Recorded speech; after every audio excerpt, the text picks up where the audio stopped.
there's something about this case that just sends like chills up my spine. And I think it's because the victim lived her life on the internet. So we have so many videos of her life, and it almost just makes you feel more connected to her, almost like you were her friend. And this whole case just is so eerie and awful. But before we get into that, my name's Natalie. I'm Erika, and this is Drunken True Crime.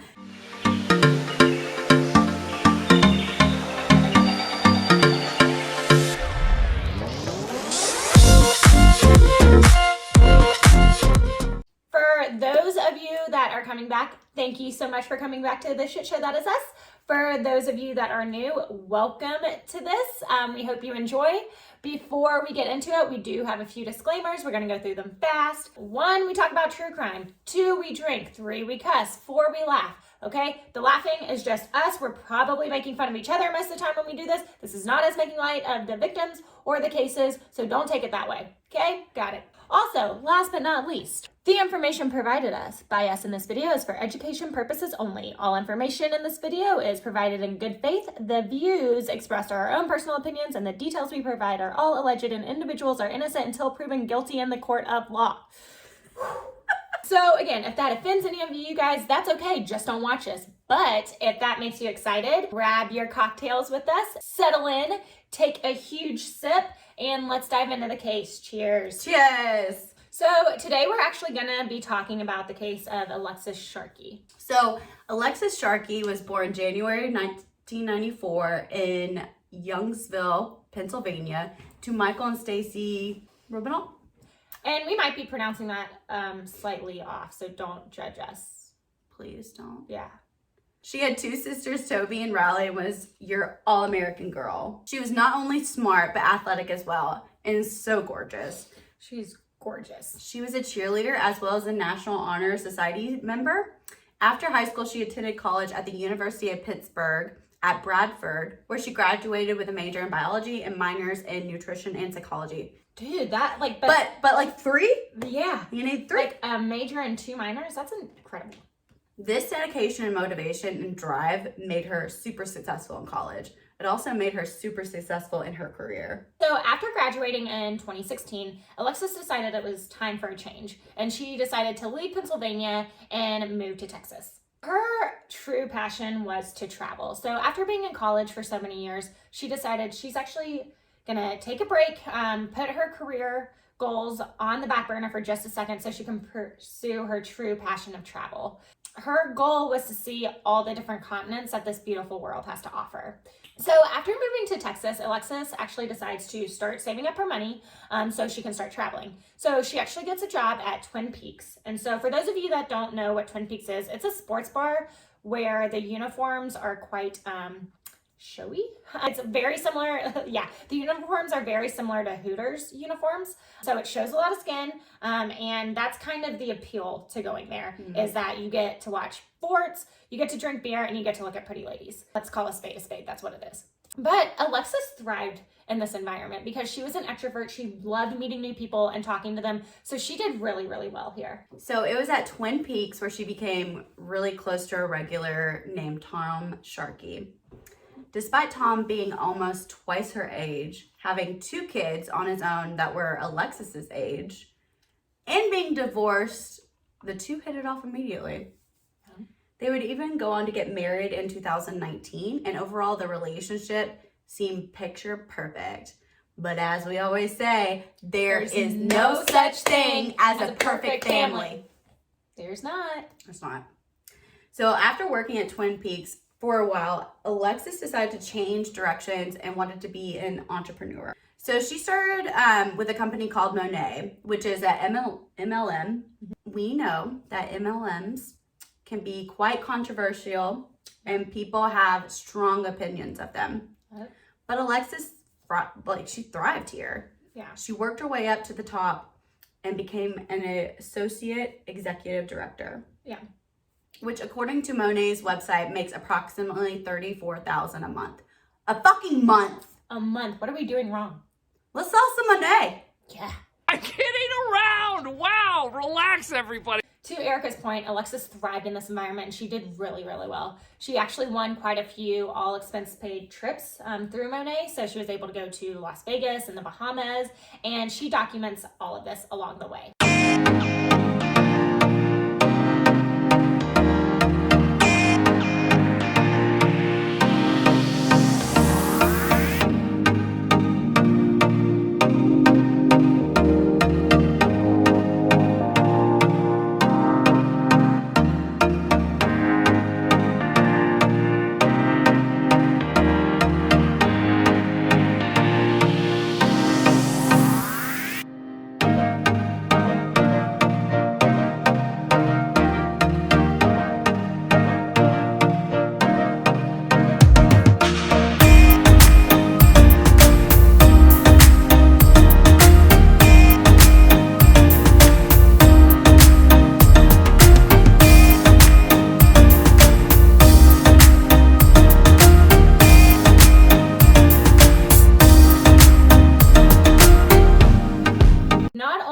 Was she making money to pursue her dream of traveling the world, but she also made a lot of friends in Monet.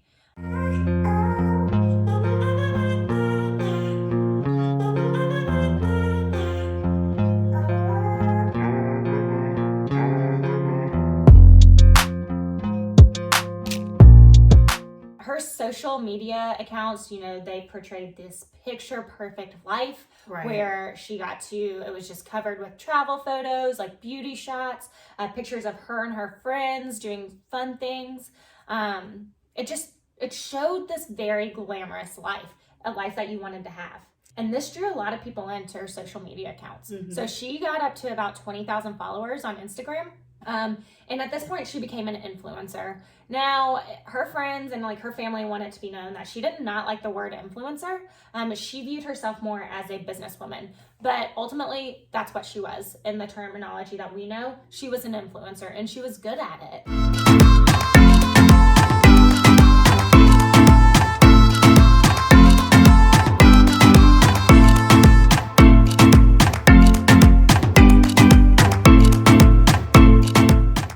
She worked really hard on her social media accounts, her social media presence, and the image that she was portraying to the world.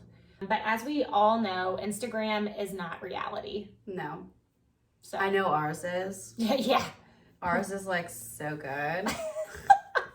So the couple ended up moving to Houston, and Alexis joined Bumble BFF, which I didn't even know that was a thing. Yep. Bumble BFF is an online site dedicated to people meeting best friends, making new friends, that sort of thing. Not dating, but it's platonic. Yeah. So just, finding friendships, especially when you move to a new city and don't know anyone. Kind of meetups and stuff. Yeah, exactly. This is where she met Tanya Ricardo, and she kind of took Alexis under her wing. Mm-hmm. Since Alexis was new to Houston, she didn't have many friends. So Tanya took her out to dinner one night with her friends, and the girls just hit it off. Yeah. Alexis had found her tribe in Houston, and they regularly hung out and messaged each other back and forth in a group chat. However, when 2020 hit and everyone's life was halted and the world flipped upside down, it was at this time that Alexis confided in her friend what was really going on in her life and that everything was not picture perfect that she portrayed on Instagram. According to Alexis's friends, her and Tom were actually having issues in their marriage. It had gotten so bad that the two had actually allegedly separated their bank accounts, and there had already been divorce papers drawn up. They just hadn't been signed yet. So to get away from this stressful time in her life, Alexis went back to her true passion, which was traveling. So in November of 2020, Alexis actually goes to Tulum, Mexico on a trip. So this is where she would meet Houston DJ Sebastian Marmolejo. Now, I'm not trying to speculate here or anything, but it would not surprise me if this relationship was not platonic. I mean, going to Mexico, to Tulum, meeting a guy, hanging out with him, when you're having issues with your husband. I don't know if you can actually see my eyebrows raised because of my Botox, but I'm raising them. But just saying, okay. So after her trip to Tulum, Alexis returns back to Houston, and she's getting ready for the holiday season. Thanksgiving's just, a few days away. And so she was originally going to spend Thanksgiving with her family in Pennsylvania because she hadn't seen her family since Christmas of the previous year because of the pandemic. Oh, yeah. Yeah. And so however, the day before Thanksgiving, she calls her mom and tells her mom that she's actually not going to come home anymore for Thanksgiving. And this, of course, makes her mom like really, really sad, but she understands. So on Thanksgiving Day, Alexis and Tom had an early Thanksgiving lunch together. But then Alexis left to go have Thanksgiving dinner with her friends. Some might think this is weird, not spending Thanksgiving with your husband, but if you are really truly having issues and going to get a divorce, like her friend said, then I don't think it's that weird. Yeah, I mean, and maybe like Thanksgiving isn't a big holiday to them. I guess it would be kind of weird, but like, I don't know, if you're having issues and you just want to hang out with your friends, and maybe Tom didn't want to go and he was invited, but he just didn't want to go, and she's like, well, doesn't mean I'm not going, so. Did you take a breath in that sentence? I know, sorry, it's the caffeine, man. This is like me at work. Y'all don't even know. This is like, I'm normally a very energetic person. And unlike Erika, I got like 8 hours of sleep last night, so. Yeah. So Alexis spends Thanksgiving with Tanya and her family. Tanya said that it was a really nice day and Alexis seemed fine. And around midnight, Alexis decides she wants to go out. So around this time, a man pulls up in a car to Tanya's house to pick up Alexis. Now, one might immediately think that the man was her husband picking her up. But no. It was Sebastian Marmolejo. This was the DJ that she met. Now again, and not speculating, but that seems weird. I will at this point say, in my own personal opinion, I do not think their relationship was platonic. I think there was more to it. But seriously, it does make you think, at least for a second, makes you do a double take on whether they were just friends. Right. So Alexis and Sebastian go out, they have a good time. And then Alexis around 3 a.m., which I was just going to say, I don't not know how people do that, but you literally are living proof that it can still be done. Alexis actually decides to swing around like 3 a.m, decides to swing back around Tanya's house to pick up her stuff. She had left a few things over there and pick up her car. And she had texted Tanya saying that she was going to do this. However, like a normal human being at that hour, Tanya was asleep, so she didn't actually see these text messages until the next morning. And at that point, Alexis had already gotten her stuff and left. So now is the day after Thanksgiving, better known as Black Friday. Now, I'm sure most of you know, but we do have some subscribers from other countries, just in case you don't know what Black Friday is. It's the day after Thanksgiving where retailers typically offer steep discounts on certain items, like steep. You've probably seen it on the news where like people are drag out fights.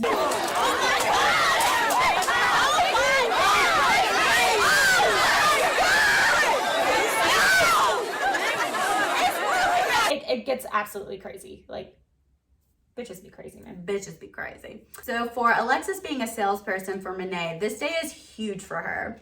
Yeah. Everyone would expect her to be on social media, promoting her products, providing discounts constantly that day. However, Alexis didn't post on social media at all, which was very strange. Yeah, very, very strange. Like, she was normally posting at least something on her actual like feed every day, but like constantly on her stories. Right. So she's like one of those people that you see it and it's like 10 every single time that like you go on Instagram, she has like 10 things in her stories every single time. So very, very unusual that she hadn't posted very active anything this day. Mm-hmm. So that night at 5:30, Alexis texts the group chat with all her girlfriends asking them what they were up to because she wanted to go out that night. However, most of them wanted to spend time with their families, so they decided not to go out that night. However, they did make plans for the next day to have like a girls' night, binge watch movies in their PJs, and drink some wine. Yeah. Sounds like my type of night. I know. It was like supposed to be like really bad weather the next day too. So like it was just going to be the girls. They were all going to like huddle in their PJs and just like unwind from like the holiday season and just binge watch movies, which so here for.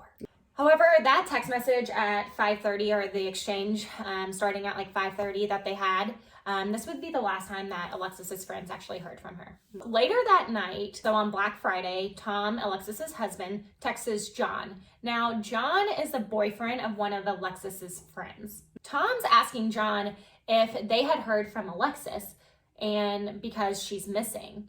And John is like, what the hell? Why are you doing this over text message? He immediately picks up the phone and he's like, what are you talking about? Alexis is missing. And why are you not more alarmed? Like, why are you not more upset? Again, John calls him, and this phone call would actually last 45 minutes.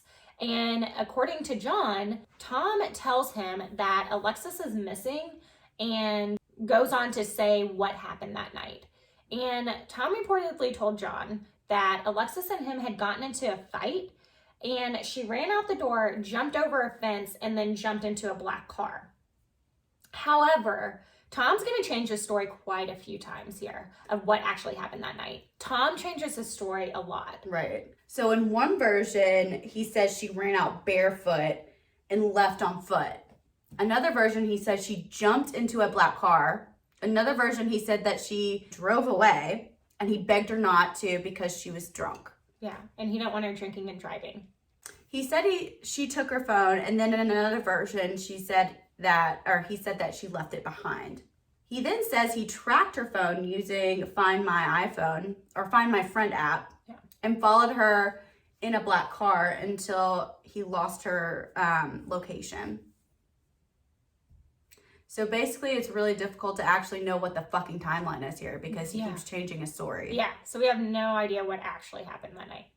You know, this is Tom's version of what happened, and he did tell John that night on Friday night. However, her other girlfriends had no idea that any of this was going on. So that Saturday rolls around, and Tanya texts the group chat just to make sure that they're still on for their movie day. Mm-hmm. Alexis never responded, which this is very weird. Because of Alexis's job, she typically had her phone on her at all times. And she was always like the first one to text back in group chats. So the fact that she didn't respond was quite strange, but they continued to have the movie day anyway. You know, maybe there's something going on. You know, she's having problems with her husband. Maybe, they're dealing with some stuff. Right. But then when Alexis doesn't show up to movie day, doesn't respond to any of their text messages and their calls, they start to get really, really worried. And so Tanya, being the great friend that she is, she jumps in the car and she goes over to Alexis's house. So get you a Tanya. Get yourself a Tanya. Oh, Tanya. So around like 12:30, Tanya gets in her car, goes over to Alexis's house, knocks on the door, but doesn't get a response. Tanya just did not feel right. She had a gut feeling that something was wrong. Yeah. So Tanya decides to call Alexis's mom, Stacy. Stacy tells Tanya that Tom had already been in contact with her and that Alexis was in fact missing at this point. This really freaks out Tanya and Alexis's friends out, so they decided to file a missing persons report. So again, her friends filed a missing persons report that Saturday night. Yeah. Her friends, not her husband, not her mom. Right. However, unbeknownst to them, Alexis's body had already been found out that morning by a Houston City worker. Alexis's body was actually found on the side of Red Hall Lane, which is about 17 miles outside of downtown Houston. Her body she was completely naked and there was no identification on her. Now, it's reported that her body was extremely, extremely clean and there were no outward signs of trauma. And so, however, the autopsy would reveal that Alexis's cause of death was strangulation. So it was ruled a homicide. Since there was no identification on Alexis's body at the time that she was found, and there wasn't a missing persons report filed yet at this point, the police did not identify her body right away. What actually happened and how she was identified is that Tom was watching the news that night and saw on the news that a woman's body had been found a little outside of Houston. And so he got in the car, went down to the medical examiner's office and went there and demanded to see this body to see if it was his wife. And he went in there and he did confirm that it was Alexis. So now the question is, who did this and why? Yeah. Obviously, the first suspect is Tom. Yep. Police start investigating and speaking with Alexis's friends who told them that her and Tom were not doing well in their marriage. One of her friends actually said that her and Alexis had gone away on a weekend trip. During that trip, Alexis broke down to her saying that her marriage was falling apart and that she was scared for her life. She confided in me about how worried she was for her safety when we went to Marfa, Texas almost a month ago. And we were sitting down at dinner and she lost it. And we walked back to our hotel room and she confided in me that night in things that I looked at her and I was like, she's petrified. This girl is scared for her life. It also came out that Tom could be rough in bed. Yeah. And he actually choked her so long that she blacked out and woke up on the bathroom floor. Yeah. Now, none of this has been proven. It's all alleged. So who knows if any of this is true. But there are some red flags when it comes to Tom. Yeah, definitely. To Erika's point, kind of going to talk through these red flags. One, Tom's story kept changing. And that's just weird, right? Red flag, red flag, red flag. Boom, boom, boom, boom. Red flag everywhere. Yeah. The second one is that Tom didn't file a missing persons report like her friends did. And so maybe, to play devil's advocate, maybe he just thought because they got in a fight, which he'll later say that they weren't in a fight, but let's just say, hypothetically, go with this, that they were in a fight. Maybe he just thought she stormed out. She needed some time to herself. They were already like having really bad issues.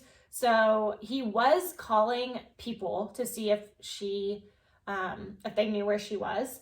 But I mean, he's still, I don't know. I would have filed a like missing persons report probably. Right. So now as far as motive goes, I mean, when it comes to Tom, I think it's pretty obvious here. Jealousy, right? Right. You know, if what Alexis's friends said about Tom is actually true, it seems like Alexis was wanting a divorce and that she had already moved on with Sebastian. So again, jealousy seems like the most obvious motive for Tom. So to no surprise, Tom was the main suspect, not only in the eyes of the police, but also the public. Yeah. However, the investigation, at least in the public's eye, came to a halt. There were no new developments released to the media for about 10 months. However, just when you think this case is done and it's going to go cold, a huge development happens. On October 6, 2021, police go to Fort Myers, Florida to serve an arrest warrant for Tom Sharkey. That's right, for 10 months, where the public thought nothing was happening in her case, police were actually gathering evidence against her husband, and they determined that he was the only one with the means and the motive to kill Alexis. Yep. So police find the murderer and Alexis is going to get justice. False. So this story does not end here, guys. When police go to actually serve the arrest warrant to Tom killed himself by putting a gun to his head and pulling the trigger. I'm just saying, I mean, that seems suspicious. Obviously. Police determined that Tom is the only one with the motives and means to do this to Alexis, but, you know, no one's actually going to be charged with her murder because you can't charge a dead man with murder. Right. So ultimately, like, although the police, in their eyes, the case has been solved, the case remains unsolved to this day. Right. So again, they're not actively pursuing the case because they're 99% pretty sure the murderer is dead. Yeah. Percent sure that it is Tom that did it, and to your point, he killed himself. Now, Tom just rubs me the wrong way. Anyways, but it's just so sad how they went from this like picture perfect marriage on Instagram to both of them ending up dead. Right. And it's a really tragic story, and because so much of her life was on video and on Instagram, you just feel connected to her. I don't know. Right. I watched a ton of her videos, and so it just, I don't know. This one really bothered me because it's senseless. Right. Like completely senseless. I mean, if she was going to divorce you, like it's almost one of those situations, if I can't have you, no one can. Right. And that's just ridiculous. Mm-hmm. There's no reason that they couldn't have just gotten a divorce and gone on their separate ways. Right. But that's if you think that Tom did it. There are people that think that maybe it was someone else. Sebastian? Yeah, I am not one of those people. I do think that her husband did it. Right. And the fact that police are so certain makes me feel that way. And if what her friends say is true, he had motive. Right. So what do you think? Do you think Tom did it? Absolutely. Yeah. I mean, the fact that he killed himself too, that just almost is, come on. That makes him look guilty. Right. With that being said, though, that is the case of Alexis Sharkey. I know that's a hard case, but if you enjoyed us telling her case, her story, like, comment, subscribe, all those things. Show your girl some love. It's free to help us out. I need to do like jumping jacks. I'm like, it's free to help us out. But until we meet again, guys, be a bitch and stay alive. Cheers.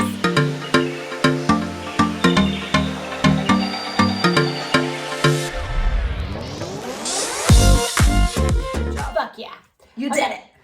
Marmalade ho. They were boning. It No is coffee. wonder I look haggard. Okay, let me try that one more time. Okay. It's time that Alexica?